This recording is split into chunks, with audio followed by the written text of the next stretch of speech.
Hi guys, welcome back to Rashomini vlog. ನಾನಿವತ್ತು ನಿಮಗೆ ಸಿಂಪಲ್ಲಾಗಿ ಮನೆಯಲ್ಲಿ ಚಿಕನ್ ಫ್ರೈನ ಯಾವ ರೀತಿ ಮಾಡೋದು ಅಂತ ತೋರಿಸ್ಕೊಡ್ತಾ ಇದ್ದೀನಿ.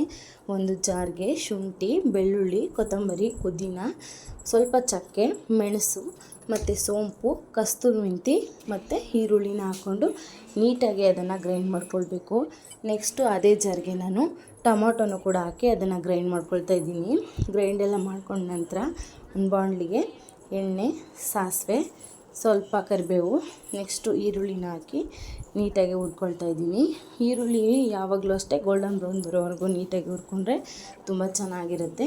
ನೆಕ್ಸ್ಟು ಅದಕ್ಕೆ ನಾವು ಚಿಕನ್ನ ಕೂಡ ಸೇರಿಸ್ತಾ ಇದ್ದೀವಿ. ಚಿಕನ್ ಅಷ್ಟೇ ನೀಟಾಗಿ ಹುರ್ಕೊಂಡು ಅದಕ್ಕೆ ನೆಕ್ಸ್ಟು ಶುಂಠಿ ಬೆಳ್ಳುಳ್ಳಿ ಪೇಸ್ಟ್ ಕೂಡ ಹಾಕ್ತಾಯಿದ್ದೀನಿ. ಅದಾಕಿದ ನಂತರ ಅದಕ್ಕೆ ಸ್ವಲ್ಪ ಉಪ್ಪು, ರುಚಿಗೆ ತಕ್ಕಷ್ಟು ಉಪ್ಪನ್ನ ಹಾಕ್ಕೊಂಡು ನೆಕ್ಸ್ಟ್ ಟರ್ಮರಿಕ್ ಪೌಡರ್ನ ಸೇರಿಸ್ಕೊಳ್ತಾ ಇದ್ದೀನಿ. ಅದನ್ನು ಕೂಡ ಹಾಕಿ ಒಂದು 10 ನಿಮಿಷ ನೀಟಾಗಿ ಬೇಯಿಸ್ಕೊಂಡಾಗಿದ ನಂತರ ನೆಕ್ಸ್ಟ್ ನಾವು ರುಬ್ಬಿಟ್ಕೊಂಡಿದ್ದಂತೆಲ್ಲ ಪೇಸ್ಟು ಅದನ್ನು ಕೂಡ ಇಲ್ಲಿ ನಾನು ಸೇರಿಸ್ತಿದ್ದೀನಿ. ಅದನ್ನು ಕೂಡ ಹಾಕಿ ನೀಟಾಗಿ ಒಂದು 10 ನಿಮಿಷ ಅದು ಫುಲ್ಲು ಎಣ್ಣೆ ಬಿಡೋವರೆಗೂ ಅದನ್ನು ಹುರ್ಕೊಳ್ಬೇಕು. ಅದಾಗಿದ ನಂತರ ಟೊಮೊಟೊ ಕೂಡ ರುಬ್ಕೊಂಡಿದ್ವಲ್ಲ ಅದನ್ನು ಕೂಡ ಸೇರಿಸ್ಕೊಂಡು ಒಂದು 5 ನಿಮಿಷ ನೀಟಾಗಿ ಹುರ್ಕೊಳ್ಳಿ.